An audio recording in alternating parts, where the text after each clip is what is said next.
네, 오늘이 2022년 10월 4일, 10월의 첫 번째 화요일이고, 그간 이제 고해드린 대로, 근본경전연구회에서 접니다. 해피스님이 두 번째 만든 책이죠. 나는 불교를 믿는다. 이제 보통 말하는 저자직강 이런 수업이죠. 오늘부터 이 나는 불교를 믿는다라는 책 부제로 불법승 바로 알기 이렇게 되어 있는데요. 어쨌거나 불교 신자가 부처님이 누군지, 부처님 가르침이 무언지, 그 제자들은 어떤 사람들, 좀 전에 이제 법부님 말씀하셨듯이 나는 어디에서 왔고 나는 누구고 어떻게 살아야 하는가, 이제 이런 부분도 사실은 부처님께서 그 가르침인 법을 통해서 나의 제자들은 이렇게 살아야 한다, 그대들의 지금 삶은 이런 삶의 과정을 통해서 온 거고 지금의 삶의 형태는 이러하다, 이러한 삶에서 어떤 방향으로 살아갈 때 그대가 퇴보하는 삶, 괴로운 삶을 살 것이냐, 아니면 향상하는 삶, 행복한 삶을 살 것이냐, 이런 가르침이 제자들을 위해서 설해져 있는 거죠. 물론 이제 우리가 좀 전에 이제 삼기의 말씀하셨잖아요. 불법승 삼보에 귀의한다 라고 말할 때 승보라고 하는 이 측면에서의 제자라고 할 때는 일반적으로 그 교단 이런 그 집단 상태를 지칭하기도 하고, 또는 이제 부처님 제자 가운데서 출가한 제자 중에 우리가 보통 이제 그 성자라고 불리는 분들, 이런 단어는 아실까 모르겠다. 예류자, 일례자, 불한자, 아라한. 아라한은 들어보셨죠? 예. 이게 이제 그 아라한을 사실은 한국 불교, 그러니까 대승불교에서는 아라한이라는 그 깨달음을 좀 낮은 상태로 설명하고 있죠. 근데 사실은 부처님께서 살아서 직접 설한 가르침, 이 가르침에서는 부처님 당신도 아라한이야. 그리고 아라한이 깨달음의 완성. 그래서 윤회한다라는 이 중생들의 영역, 이 괴로움의 영역에서 완전히 벗어나가지고 괴로움을 완전히 소멸했다. 완전한 행복이 실현되어가지고 더 이상 윤회하지 않는다. 이거를 대표적으로 뭐라고 부르냐 하면 불사, 죽지 않음을 실현했다. 뭐니 해도 한평생 사는 가운데 찢고 먹고 하다가도 가장 큰 괴로움은 죽는 거잖아요. 그 죽음을 극복한 이런 불사를 실현한 이 완성된 성자를 아라한이라고 부르고요. 이제 부처님 제자 중에서 공부, 교학과 수행, 이 두 가지 공부의 과정을 통해 가지고 중생이라고 불리는 이 괴로움의 영역에서 이제 벗어나야 되잖아. 괴롭지 않은 삶, 진정으로 괴롭지 않은 그러한 삶의 영역으로 들어가는, 이제 요거를 이제 우리가 표현하기를 중생들이 사는 이 세상으로부터 벗어난다. 그러니까 벗어난다 이렇게 표현을 하는데, 그 벗어나는 게 한순간에 여기서 이렇게 옮겨 앉지를 못하잖아요. 여기에서 그 아라한이라고 하는 불사가 실현된 완전한 행복이 실현된 거기로 가는데 한 걸음에 갈 수는 없으니까 우선 한 걸음 나가고, 그래서 아라한으로 가는 그 깨달음의 과정에 들어섰다. 그 과정에 들어서서 한 걸음 더 나가고 한 걸음 더 나가고 이런 과정을 거쳐가지고 완성될 거 아니에요. 요렇게 중생들의 삶의 영역, 그 세상에서 벗어남의 영역으로 들어온 이런 사람들을 성자라고 부르는 거예요.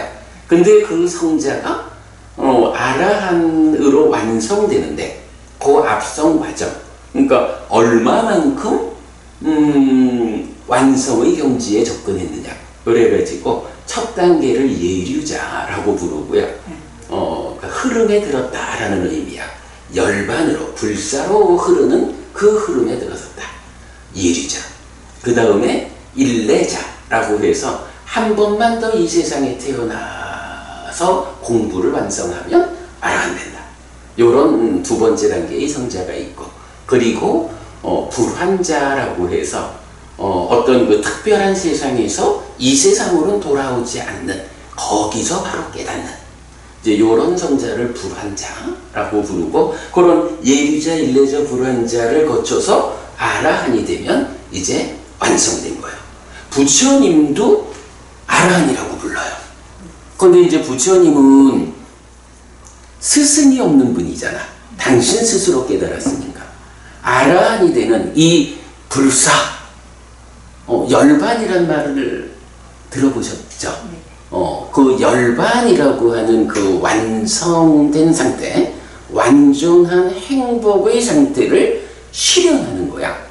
이런 아라한이 되는데, 사실 이게요, 그거를 배워서 실천하는 과정도 힘들겠죠. 그렇지만 그래도 선생님이 있으면, 선생님이 야, 네가 공부 자체가 좀 워낙에 얻는 게 큰 공부니까, 예를 들어서 세상에서도 그렇잖아요. 보통 말하는 판검사 되려고 고시에 합격하려면 그 공부가 힘들잖아. 얻는 게 크면 그 과정이 그만큼 많은 것을 요구하죠. 이제 그런 측면 때문에 쉽지 않은 길이기는 해도, 그래도 그것을 앞에 선생님이 있어가지고 자, 요렇게 공부해서 따라와, 이끌어주면 훨씬 쉽잖아요. 그리고 꼭 거기까지를 못 가더라도, 그죠? 판검사가 되기 위해서 고시 준비를 하다가 정말로 고시를 합격 못하면, 그래도 그 공부가 얼마만큼 나아갔느냐에 따라서 그 사람이 지시가 갖췄기 때문에 세상을 살아가는 힘을 더 가질 수 있잖아요. 이제 이렇게 중간은 중간만큼 얻는 게 있고, 이렇게 선생님이 있으면 훨씬 쉬운데, 부처님은 문제는 부처님이 교주잖아요. 부처님 이전에는 먼저 이렇게 아라한이 된 선생님이 없었는 거야. 그러니까 스승이 없이 자기 혼자 힘으로 길을 만들어 가면서 깨달아가지고 아라한이 된 이런 사람을 부르는 말이 부처거든요. 그래서 부처는 스승 없이 깨달은 아라한, 이렇게 되는 거고, 이제 부처님으로부터 가르침을 받아가지고, 아이고 선생님이 가르쳐주는 대로 따라가면 그 공부 과정은 쉽지는 않지만 그래도 스승 없이 가는 길보다는 훨씬 쉽죠. 그렇게 해서 부처님이 깨달은, 실현한 그 불사 열반의 자리에 도달을 하면, 그러니까 도달하면 똑같은 거야. 도달하면 똑같이 아라한인데, 거기에 부처님 가르침에 의해서 도움받아서 조금은 쉽게 간 사람, 이런 사람들을 이제 보통 아라한 이렇게 부르거든요. 그래서 승 이렇게 말하면 한 가지 의미로는 우리가 다 부처님 제자야, 이런 의미로 부처님의 제자들 해서 우리가 어떻게 살아가야 하느냐, 이런 의미도 담았고, 그런가 하면 이제 원래 삼보라고 하는 세 가지 보배라는 의미로 말할 때 승보는 승가라고 하는 이 불교 교단 또는 그 교단 안에 있는 예류자, 일례자, 불환자, 아라한이라는 그 성자님들, 그 성자님들이 우리가 뒤에 공부하겠지만, 성자님들은 복전이란 말 하죠. 절에 가면 복전함이 있잖아. 성자들을 부르는, 설명할 때 복전이란 말을 써요. 우리가 이제 보시를 하잖아요. 보시를 할 때 뭐 여러 경우로 뭐 일반적으로 뭐 나의 도움을 필요로 하는 사람한테 이렇게 베풀고 이래야 하는데 그 중에 성자님들한테 보시를 했다라고 하면 이분은 그 내가 한 보시를 뻥튀기를 해가지고 엄청 커다란 공덕으로 뒤돌려주는 요런 의미가 이제 복전.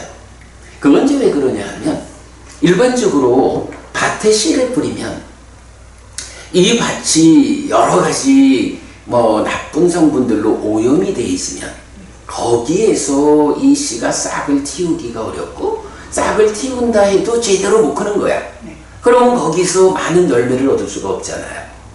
그런데 이 밭이 아주 깨끗하고 영양 많은 이런 좋은 밭이야. 그럼 거기에 하나의 씨앗을 딱 떨구면 그 씨앗이 밭이 좋다라는 것 때문에 잘 싹이 트고 잘 자라나서 열매를 부렁부렁 맺잖아요.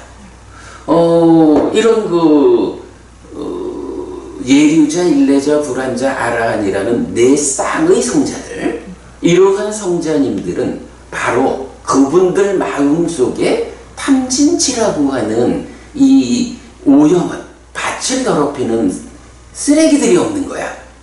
그래서 이 성자님들은 그 탐진치 없는 깨끗한 밭을 갖춘 분이기 때문에 이제 우리가 그분들에게 보시를 하면 그 보시를 그야말로 나무가 무럭무럭 자라서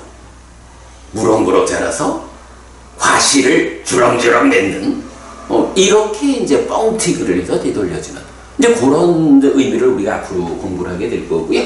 자, 그래서 이제 이건 불법성 바로 알기라고 부제를 달았는데 이제 그런 공부를 이 책을 통해서 우리가 해보자.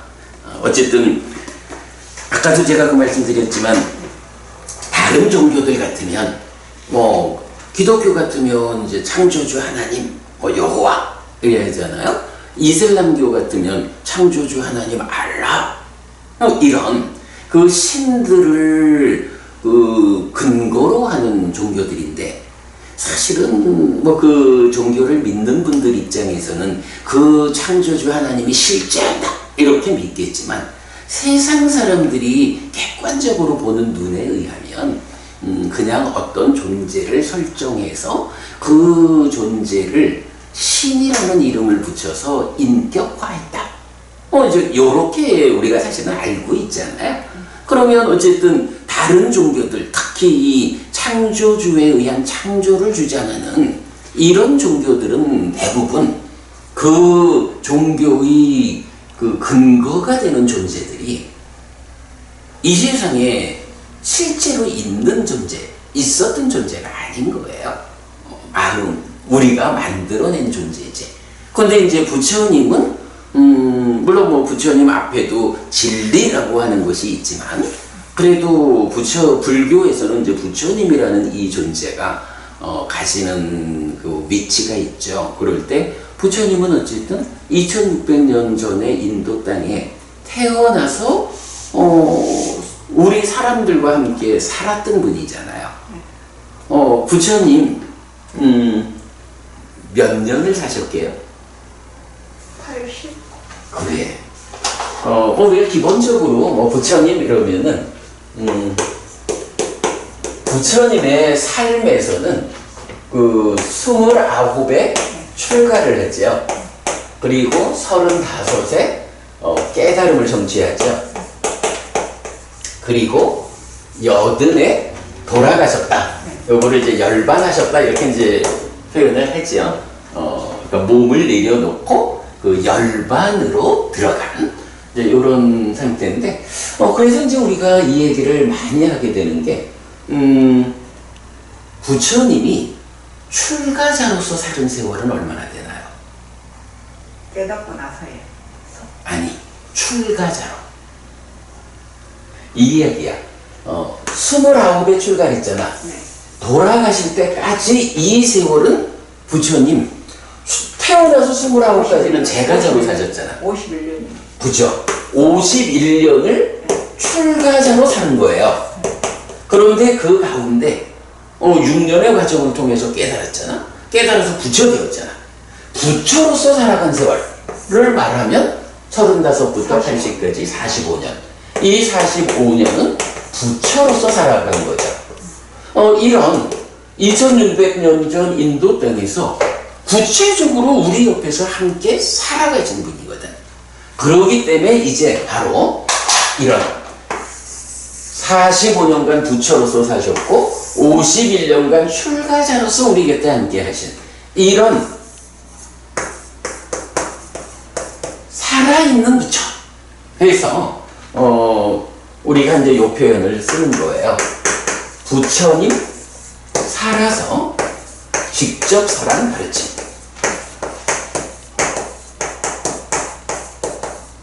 이게 사실은 역사고 기록인 거죠. 이 45년의 세월 동안 직접 설한 가르침이 있다. 물론 이제 다른 종교에도 뭐 기독교하고 이제 예수님이 계시죠. 근데 이제 그 예수님은 부처님처럼 모든 것의 정점에 있지는 않죠. 예수님은 창조주 하나님 여호와의 뭐 독생자 이런 표현을 하고 모든 것의 근거를 예수님에 두지 않고 예수님은 그분의 메시아 이렇게 되는 거고 창조주 하나님 여호와 이렇게 이제 격을 맞추잖아요. 그렇기 때문에 그 예수님의 가르침에 근거하는 기독교는 구약과 신약 이런 식으로 구성되잖아요. 그런데 불교는 어때요? 부처님 이전에 어떠한 인격화된 신이라는 개념이 없다고. 오직 진리만이 있을 뿐이지. 그러니까 불교는 오직 모든 것이 부처님 살아서 직접 설한 그 가르침으로 설명되는 거죠. 이런 부분이 사실은 불교가 가지는 아주 특별합니다. 이렇게 말해도 되고, 그러기 때문에 이제 우리가 앞으로 공부를 하자. 이 책, 나는 불교를 믿는다. 라고 하는 이 이야기가, 아까도 우리가 그 얘기를 했습니다. 우리 이제 박채림 법은인, 이름 공개해도 되죠. 뭐 공부하는데 뭐 부끄러울 일이 없지. 박 법은님도 뭐 올해 절에를 다녔다라고 할 때, 과연 내가 절에 다니면서 어떤 것을 배웠을까? 내가 그동안 부처님 살아서 직접 설한 가르침을 배웠을까? 부처님 살아서 직접 설한 가르침을 배워서 알고 실천하는 일을 통해서 정말로 부처님처럼 완전한 행복, 불사의 실현, 그 과정에서 내 삶의 향상. 이런 표현, 법은 이 표현 나 참 좋아하는 표현이거든. 갈수록 괴로움은 줄어들고 행복은 늘어나는 삶을 살다가 죽어서는 더 좋은 것 하늘에 태어나는 가르침이 있다. 그게 부처님 살아서 직접 설한 가르침이고, 물론 이제 이게 출가해가지고 수행을 하는 스님들, 뭐 이런 수행자들은 하늘에 태어난다라는 걸로 목표를 삼으면 안 되죠. 좀 전에 말씀드렸지만 그 사상의 성자들, 예두자, 일례자, 불환자를 거쳐서 아라한되는 이런 존재는 높은 하늘에 태어난다라는 그거보다도 하늘이 인간들보다 훨씬 좋은 삶이긴 하지만 그 하늘에서도 늙어야 하고 죽어야 하는 이런 아픔이 있다고. 부처님이 깨달았다, 아라한 이렇게 선언하는 그 상태는 바로 그 늙어야 하고 죽어야 하는, 죽으면 또다시 태어나가지고 늙고 병들고 죽는 일을 반복하는 이런 근본적인 괴로움까지 다 해소된 거거든. 우리가 세간살이를 하는 제가자에게 오직 그대가 깨달음이라고 하는 윤회에서 벗어나는 그 불사의 실현까지를 목표로 삼고 가라! 이렇게 한 가지로 요구하기가 어렵죠. 왜냐하면 그래, 법은인 가족이 어떻게 되는지 몰라도 가족과 더불어 세상을 살아야 되잖아. 이렇게 가족과 함께 세상을 살아가는 제가자들에게 출가자처럼 다 버리고 오직 깨달음을 위해서 매진해라, 이래 할 수는 없으니까 깨달아 윤회에서 벗어나는 거기는 수행자의 몫으로, 출가자의 몫으로 좀 넘겨주고, 세간을 살아야 하는 제가자에게는 그보다는 좀 낫더라도 어찌 보면 가족 신경 안 쓰고 수행해가지고 그 길로 갈 수 있으면 으뜸이지만 현실은 그러지를 못하잖아요. 그러기 때문에 이제 부처님 가르침의 많은 부분은 제가 신자들을 위해서 방금 말씀드린 그거야. 살아서는 갈수록 괴로움은 줄어들고 행복은 늘어나는 삶을 살다가 죽어서는 더 좋은 곳 하늘에 태어나게 이끄는 이런 가르침이 바로 부처님 살아서 직접 설한 가르침 안에 굉장히 많은 비중으로 나타난다고요. 제가 방금 이제 불교를 믿는다가 두 번째 책이라 했잖아. 요 책이 이제 첫 번째 책이거든요. 불교임은 소유하고자 하는 자를 위한 가르침이랬는데 이 책을 1년 10개월 걸쳐가지고 이제 지난번 강의를 끝냈어요. 이 책에만 해도 바로 지금 말씀드리는 제가자가 어떻게 행복해질 것인가? 제가자의 삶이 어떻게 더 향상할 것인가? 이런 주제를 설명하는 경이 이 책 안에만 444개의 경이 소개되어 있다고요. 부처님이 제가자의 행복을 위해서 얼마나 많은 가르침을 설하고 있는지 이런 부분도 우리가 주목해야 하는데 그러한 가르침 바로 부처님 살아서 직접 설한 가르침이다. 그런데 오래 절에 다녔지만 사실은 불교 신자로 살기는 하는데 불교가 뭔지 몰라. 부처님이 살아서 나에게 이렇게 살아야 그대가 행복하다, 괴롭지 않다 라고 알려주시는 그 가르침을 배우지를 못했어.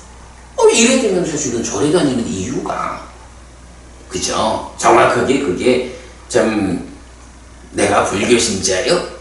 이렇게 말할 수 있기가 힘들어요. 특히 이제 주변에 어쨌든 우리가 또 불교 신자로 살자라고 하면 포교를 해야 되잖아요. 주변 사람들을 잘 부추겨가지고 부처님 가르침을 따라서 그의 삶을 향상하도록 부추겨주는 일, 이런 일이 포교인데 문제는 내가 그걸 몰라. 내가 그걸 모르는데 어떻게 주변 사람들을 부추겨주냐고. 사실은 불교 신자들이 불교가 뭐요? 라고 물으면 이것이 불교다라고 답할 수 있는 사람이 많지 않잖아. 제가 이제 오늘 준비한 요 교재를 좀 이야기를 할 거고 오늘 못 마치면 다음 주까지 한 번 더 하겠죠? 그리고 나면 요 책에서 소개해드릴 말씀이 있어. 여기 보면 저도 이제 출가가 늦었지만 오래 그 불교 신자로 살았거든요. 그동안에 보면 참 많이 들었던 얘기가 불교 신자가 한 10사람 모여 있잖아요. 불교 신자들이 모여가지고 열심히 얘기를 하고 있는데 그 자리에 기독교 신자가 한 사람 탁 나타나는 거야. 그러면 꿀먹은 벙어리가 10명이 생겨난다. 이 얘기를 저도 참 많이 들었었어요. 출가 전에.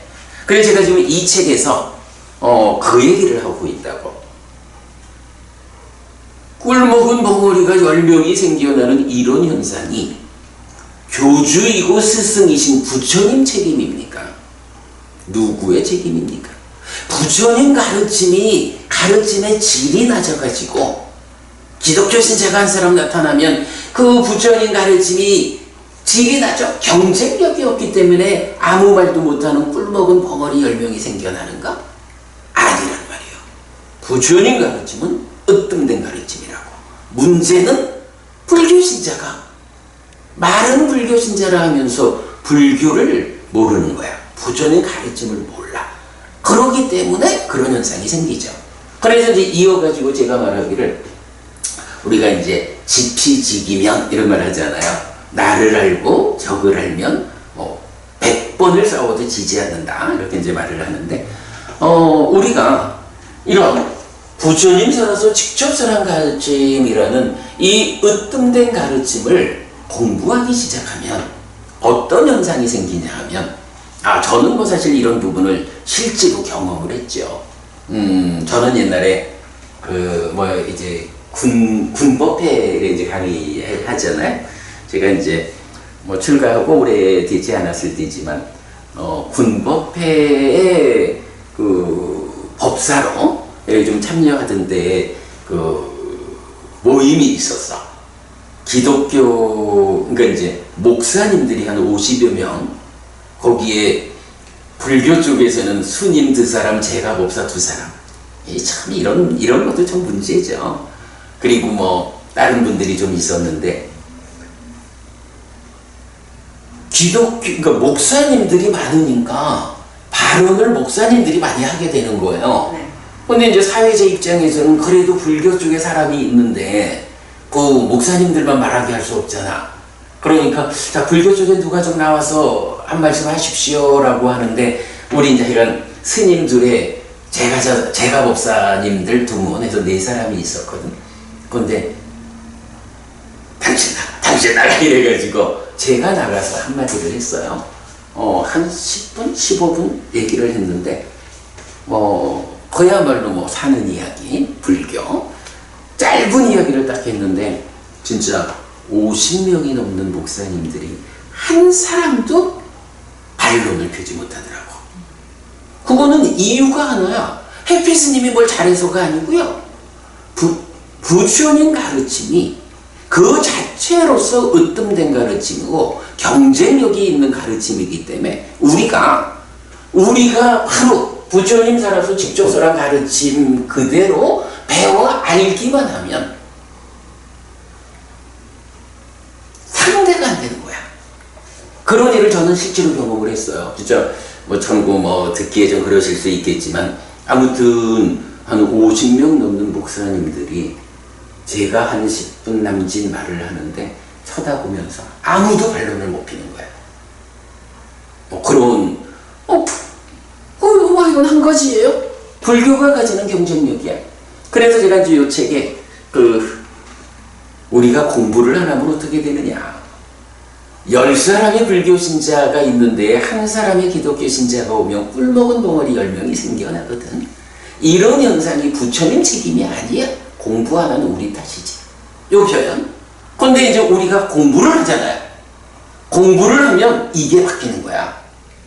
기독교 신자가 한 10명 모여서 이야기를 하고 있는데 불교 신자 한 사람이 딱 나타나면 어떤 일이 생기느냐? 거기에 꿀먹은 벙어리가 10명이 생기는 거야. 그런 현상은 누구 덕분일까? 제가 그렇게 묻는 거예요. 부처님 덕분인가요? 맞습니다. 부처님 덕분입니다. 부처님이 이렇게 갈수록 행복한 삶에 이어서 죽은다면 하늘에 태어나는 이런 가르침, 거기에 이어가지고 아예 깨달아서 윤회에서 벗어나는 이런 완전한 가르침을 부처님이 설하셨다.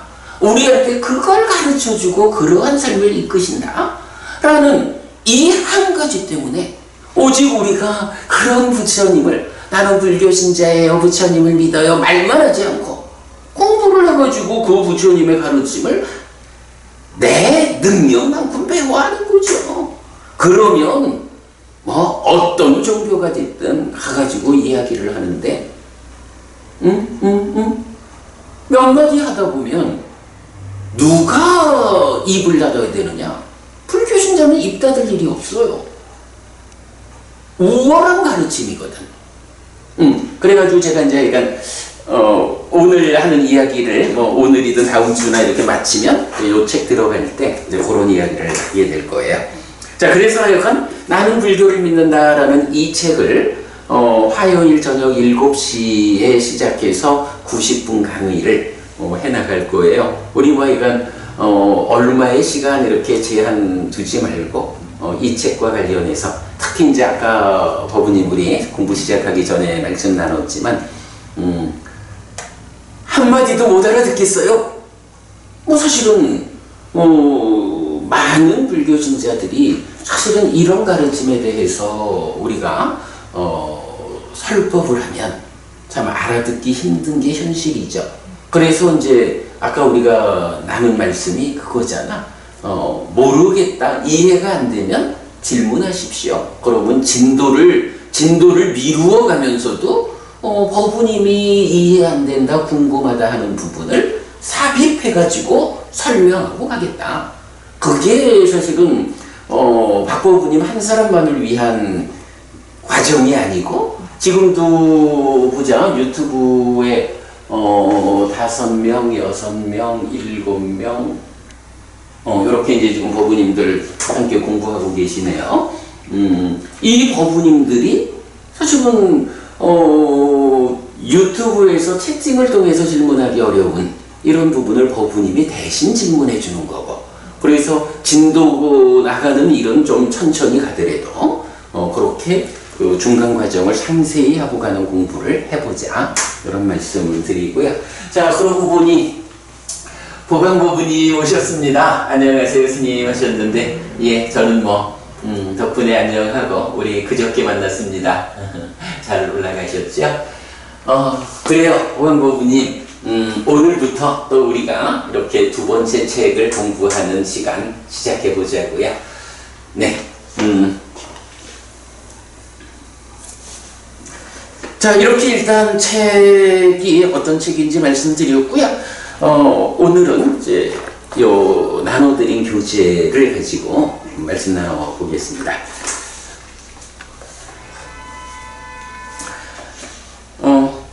나는 불교를 믿는다. 불법승 바로 알기. 이 책의 수업 준비 과정, 이렇게 좀 정리를 해봤어요. 자, 첫째는 이런 이야기입니다. 우리가 이제 나는 불교를 믿는다 라고 하는데, 불교가 무엇입니까? 라고 말하면 첫째로 답할 수 있는 게 불교가 종교지 어디나 자기 소개서를 할 때 종교 이러면 거기다가 불교라고 적는 게 불교 신자잖아. 그러니까 불교는 기본적으로 종교라고요. 그죠? 이 종교가 무엇일까라는 부분을 좀 살펴보려 하는데, 박보부님 저하고 비슷한 연배시니까 저도 중고등학교 다닐 때 벌써 우리 불교 학생회 다니면서 그래도 아무개는 불교 신자 이렇게 이제 알려져 있었죠.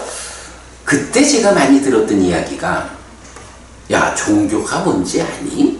종교는 창조주 하나님 신이 있어야 돼. 근데 불교에는 창조주 하나님 신이 없다며. 불교 종교 아니에요?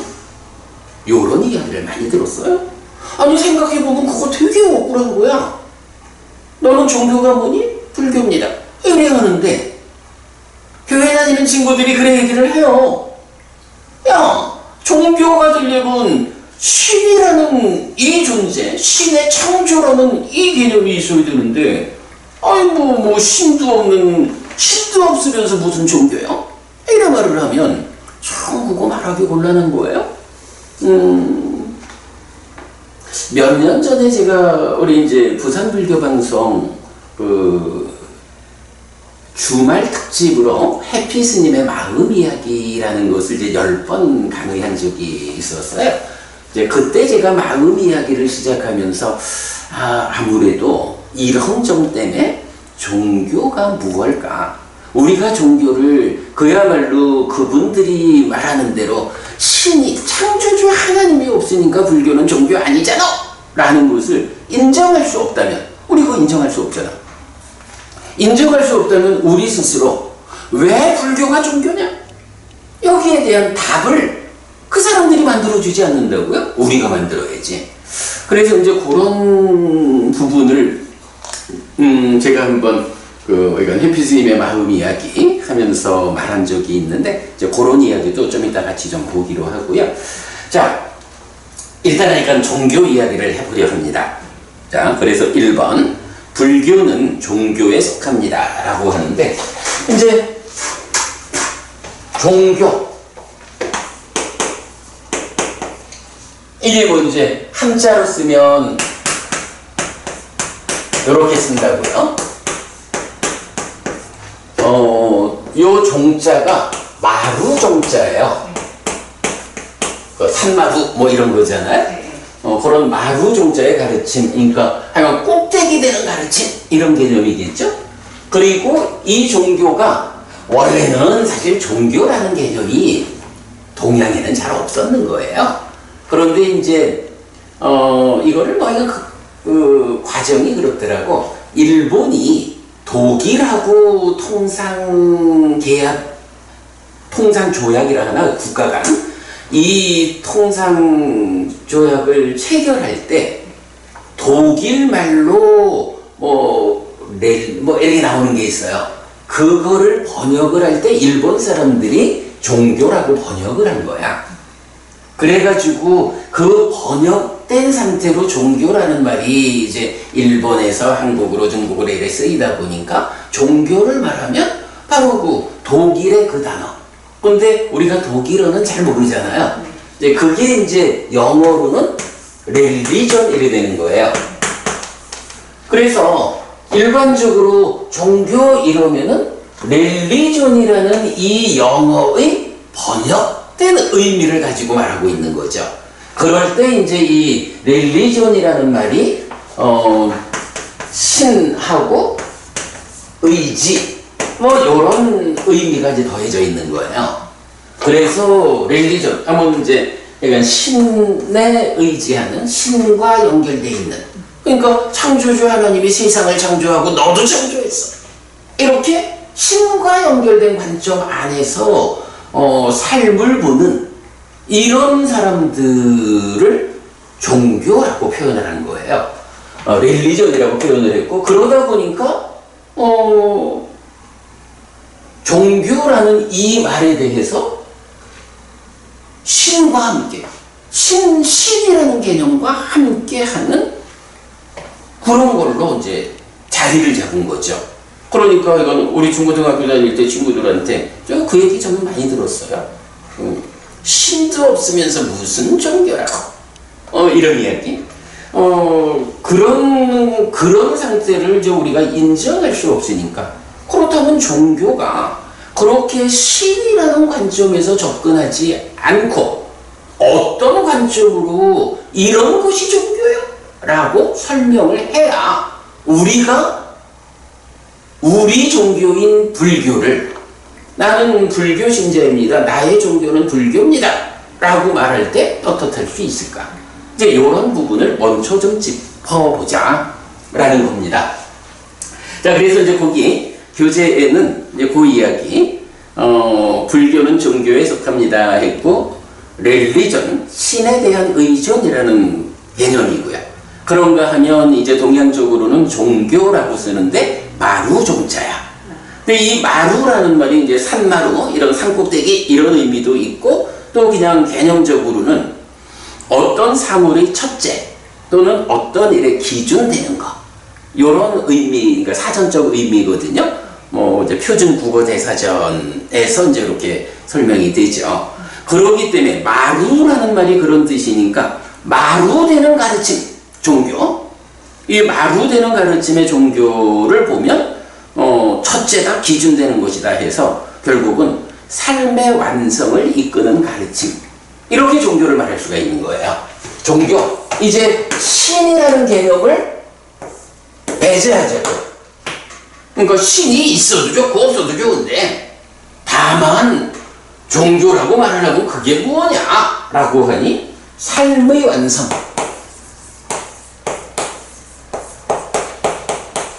그렇죠? 첫째가 되는 거, 어떤 일에 기준되는 건데, 이건 어쨌든 우리 삶의 이야기니까 그럴 때는 그 삶의 완성이라는 것이 기준이죠. 삶의 완성을 이끄는 가르침. 이렇게 종교의 의미를 보면 되겠다라는 거죠. 그러니까 religion이라는 말의 번역어다라는 출발 때문에 꼭 신이라는, 신에 대한 의존이라는 개념에 제한될 이유가 없다. 이제 누가 당신 종교가 뭐요? 나는 불교가 내 종교는 불교입니다, 나는 불교 신자입니다, 이렇게 말할 때, 아니 그 종교가 뭐길래 그 신도 없다면서 불교를 종교라 말할 수 있을까? 라고 할 때 우리가 대답할 수 있는 거예요. 이봐요, 그렇게 그 어떤 창조주 하나님이라고 하는 가상의 존재들, 인격화된 그런 신의 설정 위에서 저쪽 서쪽 나라에서 신이라는 개념 위에서 말하는 그 그걸로 종교를 포괄하지 마시오. 그런 신을 믿고 따르는 종교도 있지만 그것이 정말로 삶의 완성을 이끄느냐? 창조주 하나님 믿으면은 그 믿는 사람의 삶을 완성으로 이끌어 주느냐? 그거 따져봐야 됩니다. 종교라는 것은 신에 제약하지 말고 정말로 이 가르침을 내가 배워 알고 실천하는, 이렇게 따라가면 내 삶을 완성으로 이끌어 주느냐? 이 관점에서 보아야 합니다. 그런 관점에서 나는 불교 신자입니다. 불교는 바로 삶의 완성을 이끄는 으뜸된 가르침입니다. 이렇게 말하면 꿀먹은 벙어리가 내가 아니라 그쪽이 되는 거예요. 이런 부분이 우리 기본적으로 시작해야 되죠. 자, 그런가 하면 이런 삶의 완성이라는 요 관점, 삶이라는 이야기, 요거에 대해서, 그러면 이 삶에 대해서 설명하는, 일단은 내가 알아야 그 완성을 지향할 수 있잖아요. 그러니까 우선은 삶에 대해서 알아야 되거든. 삶을 해석할 수 있어야 되거든. 그러면 이렇게 삶을 해석하는 것이 종교만 있을까? 라고 보면 종교에 속하는 불교가 으뜸되게 삶의 완성을 이끈다. 삶이라는 게 무엇인지 아까 말씀하셨던, 나는 어디서 와가지고 지금 무엇으로 있다가 어디로 갈까? 이런 부분들이 다 삶의 이야기잖아. 그러한 삶과 관련해서 부처님이 완전하게 해석을 해주는 게 불교고, 그 가운데 어디로 갈까? 라고 할 때 태보에서 나쁜 삶으로 가지 않고 향상해서 좋은 삶으로 가고 끝내 윤회에서 벗어나는 데까지 이렇게 이끄는 거잖아요. 그게 삶의 완성 불교인데, 그러면 이런 삶의 완성, 삶이라고 하는 요 부분, 산다는 게 무엇일까? 요 주제를 설명하는 게 꼭 종교만 있느냐 하면 그렇지 않은 거죠. 우리가 보통 이제 철학이라는 게 있잖아요. 철학이 뭔지는 사실은 쉬운 주제는 아니에요. 이게 보통 이제 동네에 있는 무슨 철학관 가가지고 이래보는 이런 철학하고는 좀 다르죠. 물론, 거기서도 정확하게 말하면 그게 그죠? 역학에서 역학에 의해서 잘 공부되어 가지고 설명을 한다 하면 역학이라는 관점에서 삶을 설명하는 거야. 근데 이제 사실은 그 철학 이러다가 욕먹을라. 그래도 이제 우리가 보통 동네에 있는 철학관들이 사실 그렇게 역학에 잘 공부되어 가지고 삶을 설명하는 이런 사람이 많지는 않죠. 근데 이제 일단은 그렇다 해도 철학이라는 개념이 있는데, 그럼 철학은 무엇냐? 라고 할 때 철학은 어렵죠. 대학에도 철학과 하면 되게 어려운 과거든. 요걸 좀 찾아봤더니 마침 서울대 철학과에서 서울대 철학과 학과 소개하는데 딱 요 말이 나와 있더라고요. 자, 보면 삶을 해석하는 것이 또 철학이야. 그럴 때 철학은 세계와 인간에 대한 가장 근본적 문제들을 이성적으로 탐구하는 학문입니다. 이렇게 되어 있어요. 요 이야기, 세계와 인간에 대한 가장 근본적 문제들, 이걸 이성적으로 탐구하는 학문이다. 그러면 인간에 대한, 세계와 인간에 대한 근본적 문제가 뭐예요? 결국은 세계와 인간 할 때 인간은 나잖아. 내가 있고 내가 살아가는 토대로의 세계, 세상이 있다고. 그래서 저는 불교를 말할 때 불교는 사는 이야기다. 내가 세상을 만나는 이야기다. 나는 몸과 마음이죠.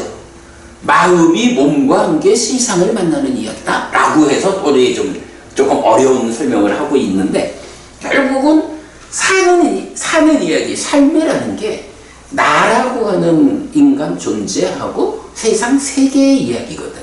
그럴 때 그 세계와 인간에 대한 가장 근본적 문제가 무엇겠어요?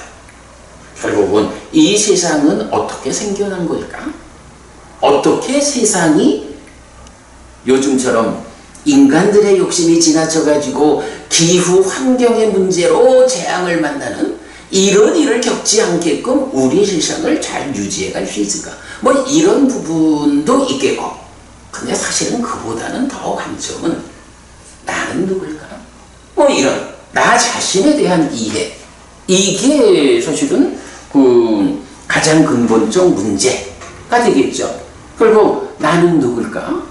나는 왜, 그러니까 어떻게 태어나서 어떻게 사는 과정에서 늙고 병들다가 끝내 죽어야 할까? 그러면 죽는다고 하면 끝일까? 죽은 다음에 또다시 태어나가지고 늙고 병들고 죽는 이런 일을 반복하는 것일까? 요런 문제가 세계와 인간에 대한 가장 근본적 문제라고. 철학이라는 게 딱 정의를, 일제든 뭐 서울대 철학과에서 학과 소개하는 자리에 나온 글이거든요. 저는 아주 이거 딱 맞다라고 생각이 돼서 소개를 하는데, 세계와 인간에 대한 가장 근본적 문제들을 이성적으로 탐구한다. 이렇게 말하고 있거든요. 그러면 불교는 기본적으로 종교잖아요.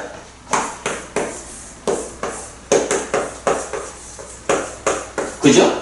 불교는 기본적으로 종교라고. 그런데 종교 가운데서도 어떤 종교라고 말해야 될까? 창조주 하나님이라고 하는 어떤 가상의 인격화된 존재를 설정해 놓고 사실인지 아닌지는 따지지도 않고, 그죠? 우리가 앞으로 공부하면 사실이냐 아니냐 하는 걸 부처님은 가장 중요히 여기거든. 왜냐하면 아까 우리 그런 얘기했지만 한평생 절에 다녔는데 불교가 뭔지 몰라. 이건 뭐예요? 절에 다니면서 내가 부처님이 알려주신 사실 그대로의 불교 신자로 살지 못했기 때문에 생기는 문제잖아. 뭐 이런 사실이라고 하는 측면, 이 부분을 가장 강조한다고요. 그럴 때 이제 이런 불교는 바로 다른 그 유일신을 믿는 종교들처럼 사실 아닌 이야기, 거짓된 이야기에 매이지 않고 오직 부처님이 깨달아 알려주는 내 삶에 대한 사실 그대로, 요거를 이제 뭐라고 불러? 실상이란 말 들어보죠. 존재하는 것들의 실상, 내 삶의 실상. 이게 바로 종교라는 이름으로 삶의 완성을 이끄는 가르침으로의 불교. 내 삶에 대한 사실 그대로의 모습이라고. 이렇게 불교는 신을, 그러니까 유일신화된 그 신에 근거한 종교가 아니라 한마디 사실에 근거한 종교라고.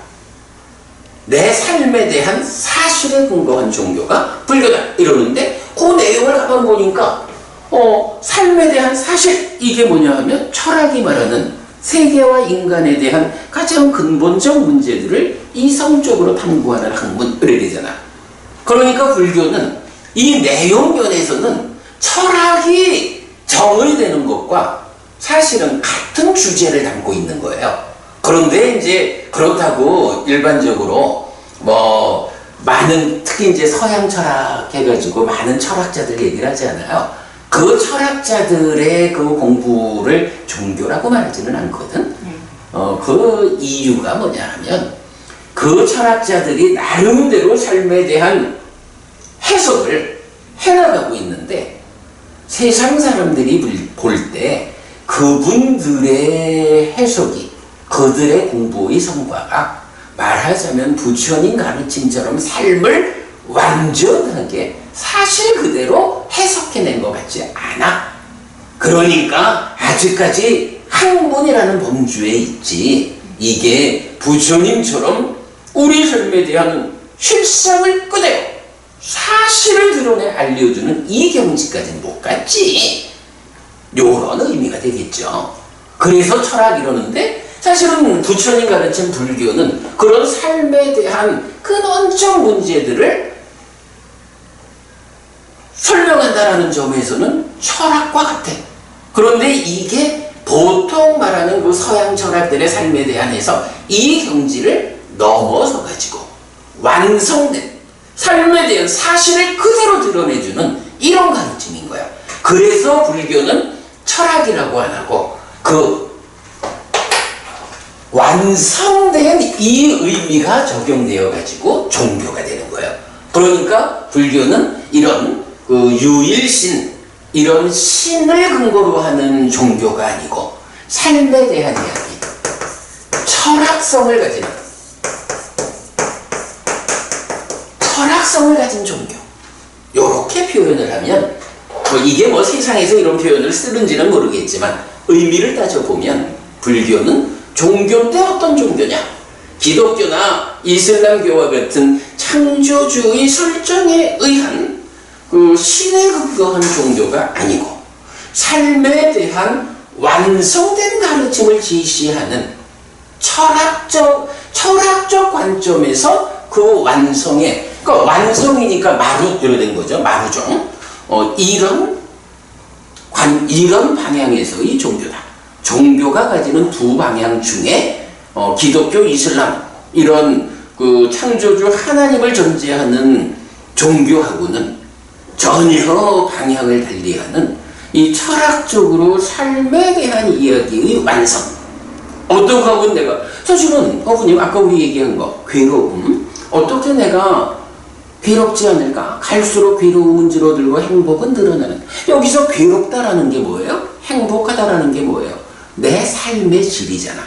내가 괴롭다라고 하는 그 불만족스러운 낮은 삶을 살 거냐? 행복하다, 즐겁다라고 하는 높은 질의 삶을 살 거냐? 이게 바로 삶의 질이거든. 불교는 그렇게 접근하는 거라고. 불교라는 종교는 이런 삶에 대한 근원적인 문제, 이런 괴로울 것인가 행복할 것인가, 이런 관점에서 괴로움을 완전히 해소하고 완전한 행복이라는 삶의 완성을 제시하는 이런 철학적 관점에서 접근하는 종교, 완성된 종교, 이렇게 우리가 불교를 말해야 한다라는 부분을 이제 말할 수 있어요. 자, 그런가 하면 이렇게 이제 삶을 해석하는 게 철학이다 그랬잖아. 근데 철학 말고도 요즘은 삶을 설명하는 또 다른 분야가 좀 있어요. 어떤 게 있을까? 의학이라는 게 있잖아. 의학이라는 게요. 사실은 우리가 병원 가서 의사 선생님들하고 얘기를 해보면 내 몸이 어디가 어떻게 아파요? 뭐 어디에 어떤 현상이 있는데 선생님 이거 무슨 문제 때문에 제가 여기가 아프죠? 이런 것도 사실은 방금 우리가 말했던 괴로울 것인가 행복할 것인가 이런 삶의 질적 관점에서 괴로움이라는 관점을 설명하고 있는 거야. 이렇게 뭐 의학 포함한 과학이라는 거, 그죠? 과학이라는 것이 사실은 삶을 설명하는 주제이기 때문에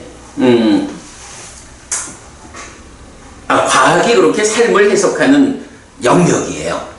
그런데 과학 가운데서도 요즘은 특별하게 삶에 대해서 좀 더 적극적으로 접근하는 분야가 있어요.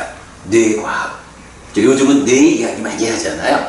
그러니까 뇌과학자들 어찌 보면 참 뇌과학이 삶에 대한 많은 부분을 해석하고 있어요. 훌륭한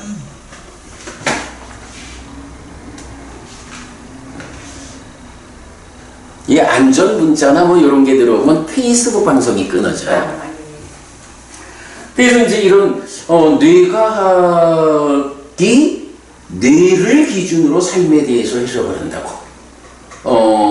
그래서 뇌의 작용 가운데에 마음이 어떻게 의도를 일으키고 어떻게 업을 짓는지 하는 것도 해석을 해내고, 심지어 얼마 전에 제가 본 거로는 마음이 이렇게 의지라는 작용을 일으키기 이전에 뇌 안에서 전기 신호를 확인한 거야. 그러니까 뇌과학자들이 그걸 어떻게 해석하냐 하면 봐라. 마음이 의도를 일으키기 이전에 뇌 안에서 이미 이런 어떤 전기 현상이 있지 않느냐. 이거 뇌에서 마음이 생겨나는 것이다. 이런 식으로 마음까지를 포함해가지고 뇌 안에서 해석을 하고 있다고. 사실인지 아닌지는 확인이 필요하죠. 그런데 이제 사실 부처님은 그 뇌 이전의 삶의 영역까지를 설명해서 우리는 이제 그런 얘기를 해. 뇌과학자들이 어떤 전기 신호를 가지고 뇌 안에서 마음이 생겨났다고 확인했다. 이렇게 말하는 거 사실은 그게 뇌 안에서 마음이 생겨나는 게 아니고 뇌와 만나기 이전의 내면의 영역, 이 마음의 영역이 있는데 그 마음의 영역에서 생각이 뇌가 작용하는 표면의 영역으로 떠오르는 신호를 본 거예요. 그걸 보았다라는 것은 아주 훌륭한 얘기지만 그것을 해석할 때 야, 봐라! 뇌에서 마음이 생기지 않느냐? 라고 해석하는 것은 잘못된 해석이다. 부처님 가르침에 의하면. 뭐 우리가 이제 이런 이야기도 하고 그러는데, 그리고 이제 요 뇌과학에 이어서 요새 그 AI라 그러잖아요. 인공지능. 인공지능 이것도 그대로 이게 사람의 마음이 어떤지를 흉내내가는 만큼 그 인공지능이 발전하는 거잖아. 그러니까 이런 게 다 따지면 삶을 설명하는 한 분야인 거예요. 우리가 이제 이렇게 철학이라는 거, 과학, 특히 그 안에서도 뇌과학이나 AI, 인공지능 같은 거 이런 것들은 다 삶을 해석하는 그 철학의 범주 안에서 볼 수가 있죠. 근데 이제 여기서 한 가지 주목해야 되는 거는 법문님 그 오온이라는 거 아시죠? 오온 뭐지? 색성향 미촉법. 아니, 색성향 미촉법은 육외입처라고 부르는 거고, 안이비설신에는 육내입처고, 반야심경 지금 말씀하시는 거죠? 반야심경은 그 안이비설신의 색성향 미촉법 앞에 나오는 게 있잖아. 색수상행식 오온이 있지. 색수상행식 요 5가지를 이제 오온이라고 하거든요. 그래서 이제 부처님 설명에는 나는 누구냐? 라고 하는 나에 대한 설명 정의는 오취온이라고 해서 색수상행식 오온에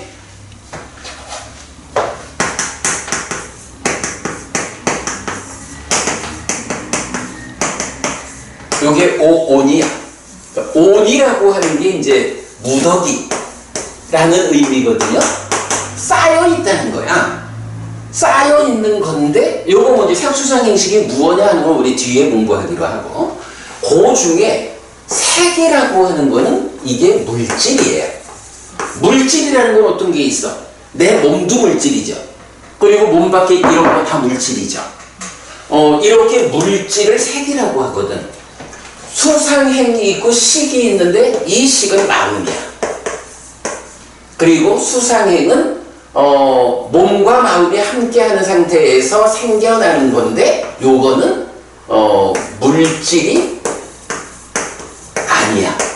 마음도 아니지만 마음과도 다른 건데 물질이 아닌 거야. 예를 들어서 이게 느낌이라는 거거든요. 느낌. 아, 내가 법은님 오늘 해피스님 처음 만났잖아. 해피스님 만난 기분이 어때요? 해피스님 만나니까 괴로워요? 행복해요? 싫어요? 좋아요? 해피스님 만나는 게 싫지는 않죠. 네. 그래도 해피스님 함께 하니까 그래도 기분이 좋지 뭐. 그런 거지. 우리 행복하다, 즐겁다. 요런 게 다 느낌이란 말이야. 네. 수라는 게 그거거든. 네. 근데 이런 법은님 해피스님 보고 난 지금 즐거워?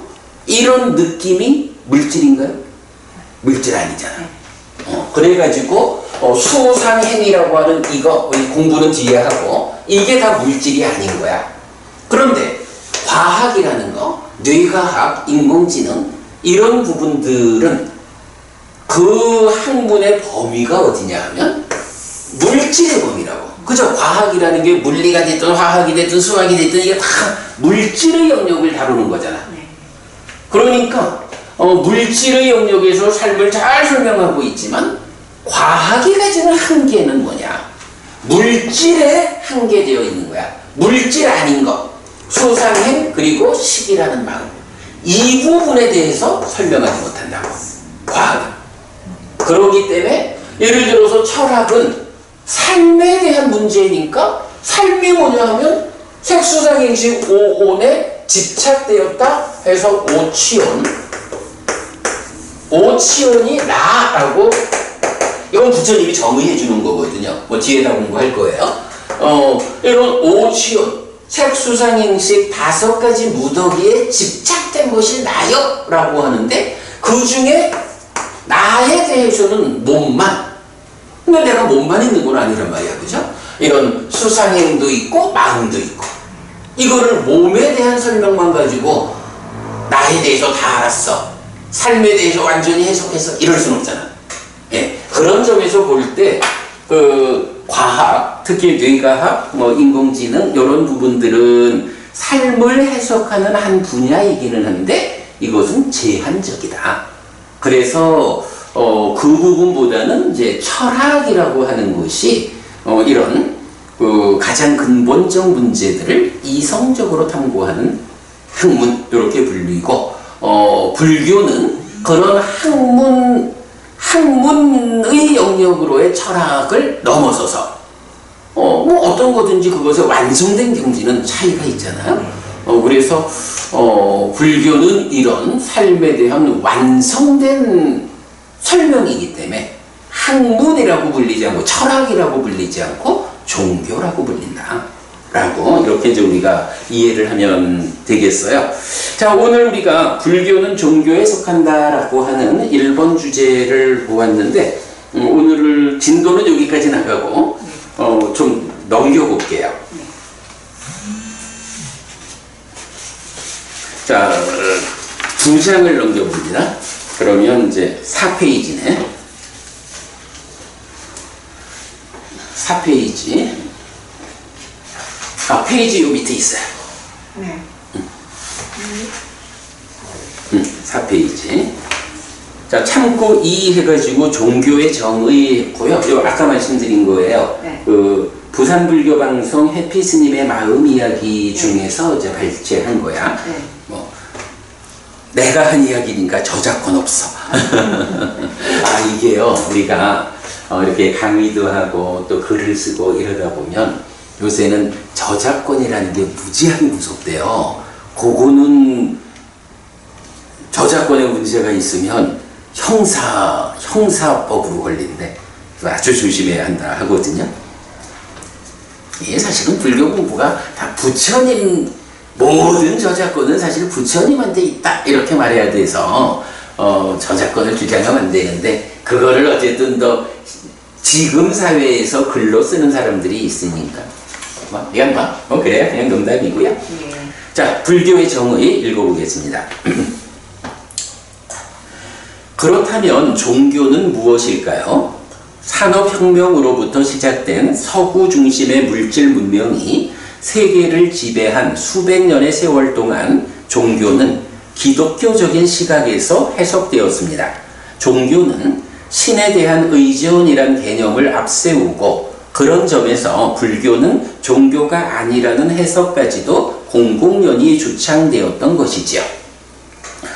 우리의 스승이시고 우리의 교주이신 석가모니 부처님을 모시고 올바른 신앙 생활을 통해 나와 남이 함께 행복한 삶, 그런 세상을 실현해가는 우리의 종교인 불교가 아예 종교도 아니라는 편견 속에 갇혀 있었던 것입니다.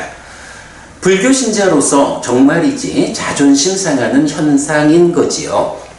오늘 그런 편견을 벗겨내고 진정한 의미의 종교는 무엇이어야 하는지 알아보도록 하겠습니다. 예를 들면 기독교는 왜 종교인 걸까요? 이렇게 말할 수 있지 않을까요? 예수님이라는 기독교의 교주가 당신 나름으로 나라는 존재를 해석하고 그의 삶의 방법, 그리고 삶의 토대인 세상을 이해하였겠지요. 그래서 당신대로 존재는 이러한 것이구나, 창조주 하나님에 의해 창조된 것이구나 라고 보았을 테고, 이러한 존재가 어떻게 살아야 행복할 것인가에 대해서 고민한 결과 하나님 뜻대로 살아야 한다라고 보았을 테지요. 그리고 이런 삶의 토대가 되는 세상이란 하나님에 의해서 창조된 세상이라고 보셨겠지요. 즉 예수님이라는 한 분의 스승이 당신대로의 공부를 통해 존재란 무엇일까? 존재들의 삶은 무엇일까? 이러한 삶의 토대인 세상은 무엇일까? 라는 심오하고 궁극적인 문제에 대해 해석을 한 것이지요.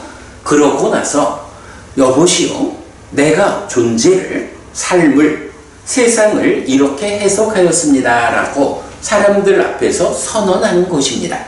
그러면 예수님이라는 스승이 해석해서 선언한 이 내용을 많은 사람이 듣게 됩니다.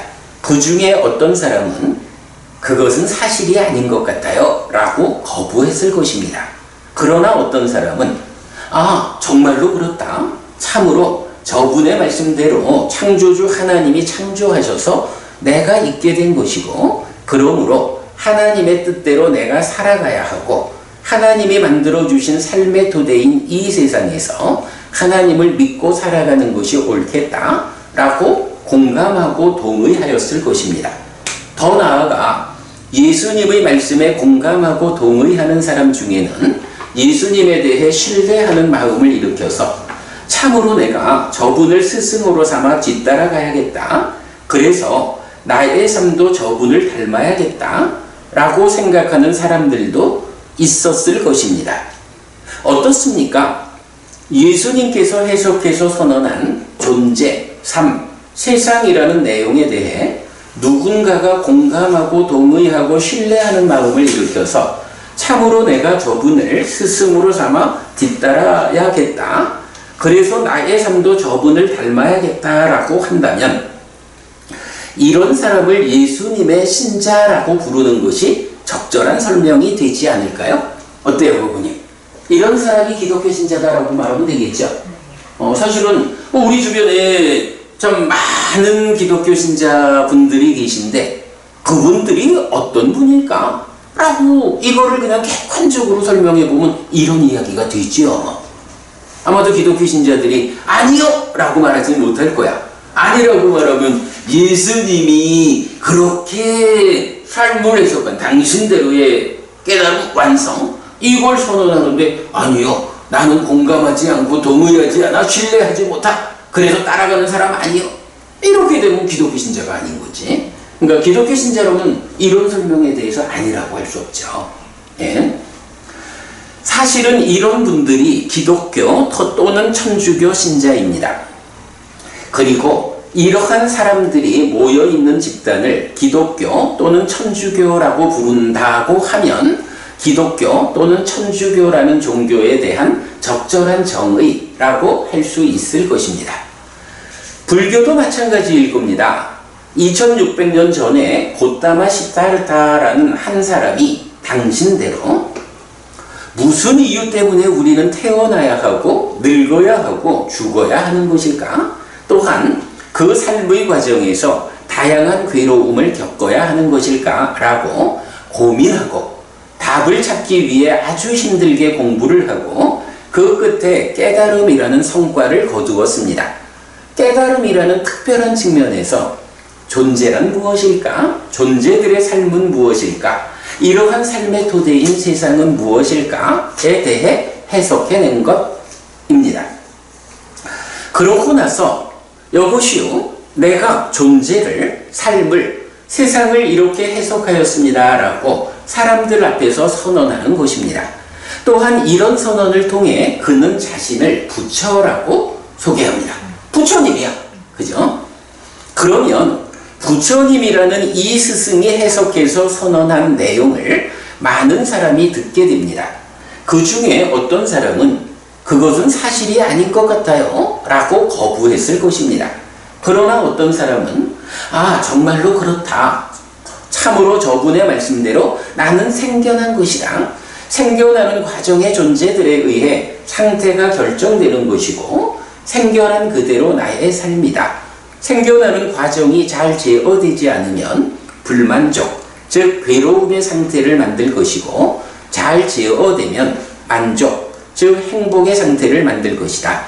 그러니 생겨난 것인 이 세상에서 부처님의 안내를 받아 살아가는 것이 옳겠다 라고 공감하고 동의하였을 것입니다. 법부님도 이런 부분을 이제 우리가 주의 있게 봐야죠. 그죠?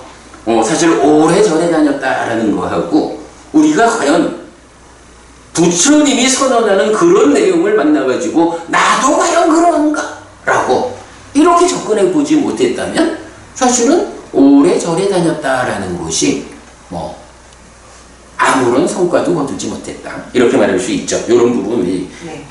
주목해야죠. 네. 더 나아가 부처님의 말씀에 공감하고 동의하는 사람 중에는 부처님에 대해 신뢰하는 마음을 일으켜서 참으로 내가 저분을 스승으로 삼아 뒤따라가야겠다. 그래서 나의 삶도 저분을 닮아야겠다. 라고 생각하는 사람들도 있었을 겁니다.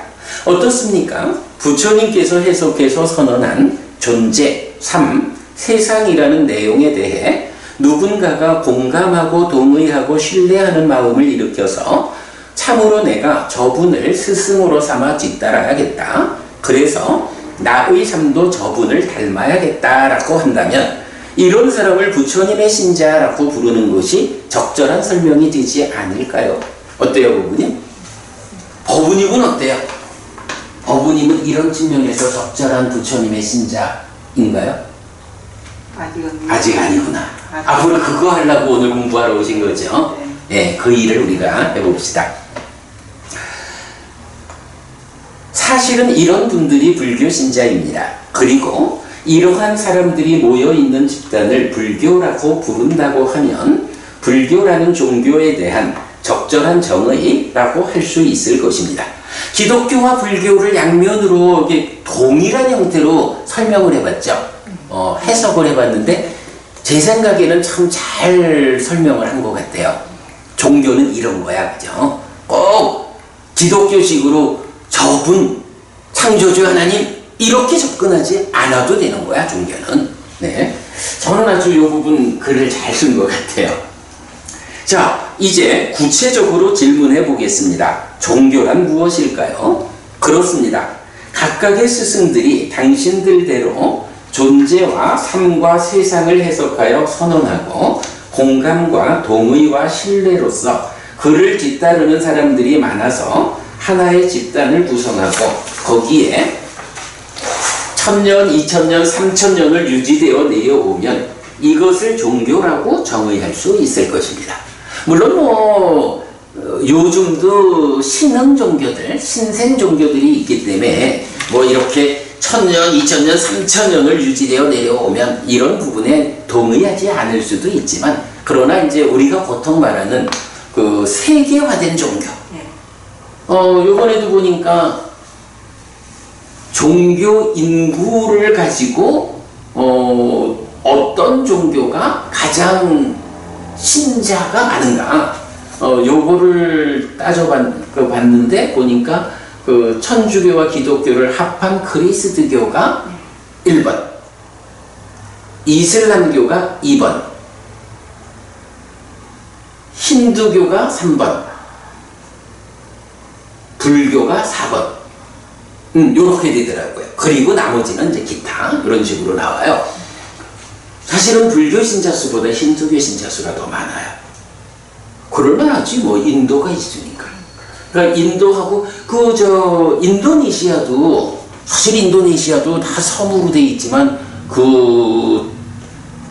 땅도 엄청 크고 인도네시아도 그 인구가 3억 가까이 될 거예요. 근데 인도네시아도 한 75% 정도가 힌두교 신자라고. 75%? 하여간 그렇단 말이죠. 하면서 내가 좀 헷갈린다. 아까는 내가 그렇게 본 것 같은데 그러니까 이슬람, 힌두교 이렇게 좀 섞여 있지만 하여간 그래요. 그래서 불교 신자가 이제 스리랑카, 태국, 미얀마 이런 중심으로 하는 동남아 지역 초기 불교권 테라와다 불교 우리가 이제 그 공부를 하고 있죠. 그리고 이제 중국, 한국, 일본 이런 대승불교권 이래 있지만 이 불교 신자의 수가 힌두교 수에 미치지 못하는 거예요. 이제 여러 가지 이유가 있죠.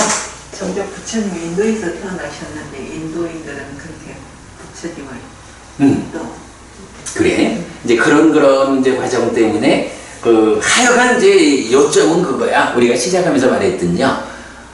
부처님 살아서 직접 설한 가르침으로 불교를 유지해가지 않다 보니까 불교를 공부해야 할 이유가 뭐 특별히 있나? 신두교하고 별 다를 거 없는데 이런 사람들이 생겨나고 그런 문제들을 이제 하여간 우리가 이런 공부를 통해서 극복해야 하는 거죠. 예. 자, 그래서 종교는 이렇게 정의되어야 합니다. 그때 더 이상 불교 신자인 우리가 신에 대한 의존이란 개념을 배제한다는 이유로 종교를 상실하는 어처구니 없음에서 벗어날 것입니다. 심오한 영역을 신에 대한 의존으로 해석하는 기독교와 생견한의 제어로 해석하는 불교로 대표되는 두 부류를 모두 아우르는 확장된 종교의 개념이 정립되는 것입니다. 라고 해서 마무리를 했어요. 여기 뭐 생견함이 제어로 해석되는 불교 이런 표현들은 우리 뒤에 또 공부하기로 하고 하여간 뭐 이런 삶에 대한 해석 요 측면으로 말씀드린 거예요. 자, 잠깐만 볼까요? 네, 김정혜 보부님, 보강 보부님 반갑다고 인사하셨고, 네, 보강 보부님 두 분 서로 인사하셨습니다. 자, 그러면 이제 시간이 조금 남았는데, 박 보부님, 뭐 오늘 하여간 저하고 처음 만났고, 부처님 살아서 직접 설한 가르침으로 접근하는 이 공부를 이제 오늘 처음 시작하셨는데, 뭐 질문도 좋고, 뭐 소감도 좋고. 하실 말씀 있으셔요. 그러니까 제가 절에를 좀 다녔다고 했잖아요. 응? 절에를 제가 좀 다녔다고 했잖아요. 아, 절에를 다녔다. 예. 그리고 제가 오히려 어렸을 때는 어려서 주일학교 교육도 한 20살까지 교회를 다녔어요. 아, 그러셨군요. 그러니까 뭐 이 머릿속에 하여튼 무슨 종교가 뭐 배가 고픈지 아무튼 교회를 다니다가 또 어떤 계기를 통해서 절에를 또 왔잖아요. 그런데 절을 이렇게 쭉 왔지만은 지금 이렇게 생각을 해보니까 뭐라고 해야 되나, 이 부처님의 진실된 진짜 부처님께서 우리한테 주시고자 가르쳐 주시고자 이대로 살아라 하는 그런 가르침을 배운다기보다는 뭔가 추구하는 거, 네, 갈구하는 거. 그렇죠. 쉽게 말하면 무속신앙, 그죠? 그렇게. 그래, 뭐 그렇게도 말하고 또 이제 기복적이라고도 말하고 네. 그렇죠. 기도하면 될 거야. 기도하면 될 거야. 왜 안 주시는 거야? 왜 안 주시는 거야? 스스로 원래 그랬지. 왜 안 주시는 거야? 기도빨이 없어? 왜 안 주시는 거야? 주셔야 되는데 내가 이만큼 했는데 왜 안 주시느냐? 그래 또 뭐 스님 법문을 또 다른 스님의 법문을 듣다 보면 합석을 해서 뭐 열심히 기도하면 주신다는데 왜 내는 이렇게 맨날 갈구하고 있어야 되나? 그러면 그냥 왜 나한테는 안 주실까? 네. 그럼 그냥 무교로 살까? 내가 이렇게 노력하고 뭐 안 즐거우느니 노력하지 않고 무교로 사는 게 더 좋지 않고. 종교가 뭐 필요해? 이런 얘기죠. 좋지 않고. 내만 열심히 살면 되지. 이런 식으로 왔는데 아닌 것 같아요. 아닙니다. 분명히 아닙니다. 한마디는 내가 알고 그래도 그래. 이 세상을 떠나야 되지 않겠나. 맞습니다. 그래서 그거는 분명히 이 공부에서 예. 얻을 수 있을 겁니다. 그래서 이제는 부처님도 안 주시고 하나님도 안 주시고 내가 열심히 나가서 일을 해야 돈을 주고 그거니까 아니다. 뭔가 근본적인 거 뭐를 단 한마디라도 진짜 제대로 알고 가야 되지 않겠나. 맞습니다. 그래서 여기저기를 기웃기웃 하다가 발을 아무데나 들여놓기가 힘든 게 지금 유튜브 방송도 나오니까 다른 말씀을 제가 못 드리겠지만 발을 함부로 들여놓기가 참 힘들었어요. 맞습니다. 그래서 그런 것 일단 발을 들여놓으면 그게 곰방 읽은 식으로 하면 공감과 동의의 과정으로 돼버리니까 그렇게 되면 거리 끌려가야 하는 거죠. 그래서 제가 오늘 여기로 올 때도 사실은 이 공간 안에 최소한 네다섯 명은 있었으면 좋겠다는 마음으로 왔습니다. 왜냐하면 그래가지고 아니다 싶으면 살짝 빠져나가려고요.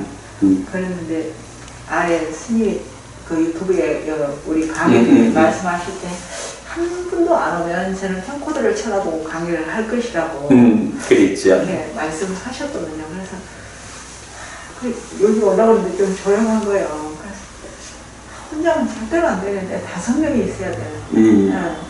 그래야 내가 빠져나갈 수 나도 교재를 5부를 인쇄해왔죠.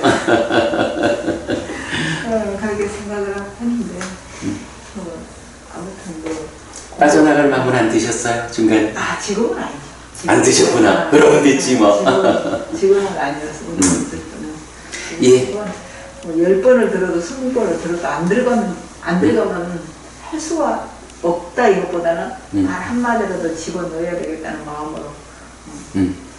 예, 아마 앞으로 이제 공부를 하시다 보면 통틀어서 하나가 아니라 어쩌면 매번 공부하러 올 때마다 하나씩은 담아가게 되는 그래야 될 수도 있어요. 제가 지금 여기 없네. 엊그저께 누가 본 드렸구나. 예를 들어서 여기 하나 갖고 있었던 게 과거는 작은 것입니다. 현재는 큰 것입니다. 그래서 행위의 중심은 현재에 두어야 하지만 눈은 미래를 놓치지 않아야 합니다. 뭐 이제 이런 부분들 이제 사실은 우리가 경을 공부하면서 부처님이 이끌어주는 그 공부가 정리되어서 이제 그런 표현들 이렇게 나오는데 그 외에도 때때로는 저도 지금도 제가 이렇게 경을 공부하다 보면 이거를 여태 못 봤구나 하는 부분들이 많이 있고 그래요. 그래, 그 부분이 동기가 좋습니다. 어쨌든 뭐 크게 보면 죽을 때까지를 생각해서라도 내가 하나는 갖고 가야 하지 않나? 이제 이런 어떤 절박함? 그런 동기가 사실 필요하고. 근데 어떤 자리, 뭐 좀 전에 약간 발을 들여놓기가 사실은 그게 어찌 보면 위험하죠. 함부로 들여놓을 수 없는 건데, 어쨌든 뭐 우리가 그 부분은 분명히 말할 수 있어요. 여기는 다른 자리는 아니야.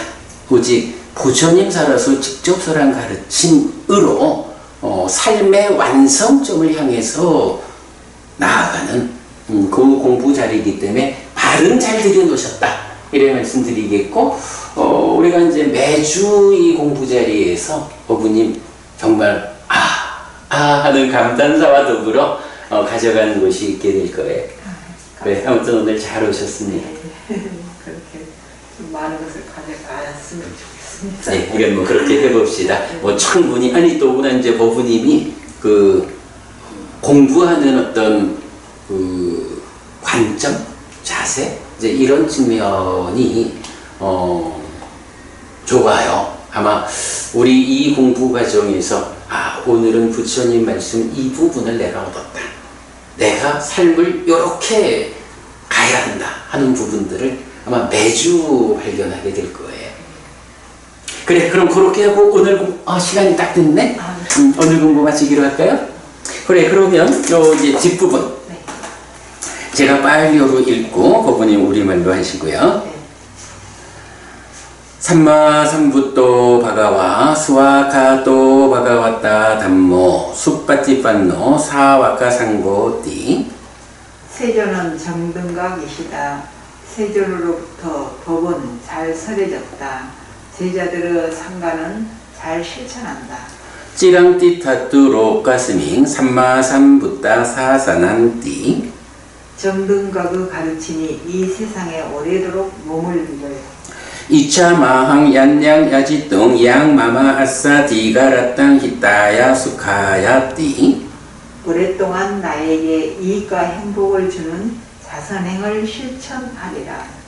이당 다낭 페다낭 야티살로 히타낭 우파카빠뚜. 이당 다낭 페다 야티살로 히타 파리분잔뚜띠. 이 보시가 돌아가신 친지와 혈육들에게 도달하기를, 이 보시를 돌아가신 친지와 혈육들이 사용하기를. 오늘도 우리가 훌륭한 법의 등을 함께 달았습니다. 이 법의 등을 함께한 공덕이 여러분에게 이익과 행복으로 함께하기를 바랍니다.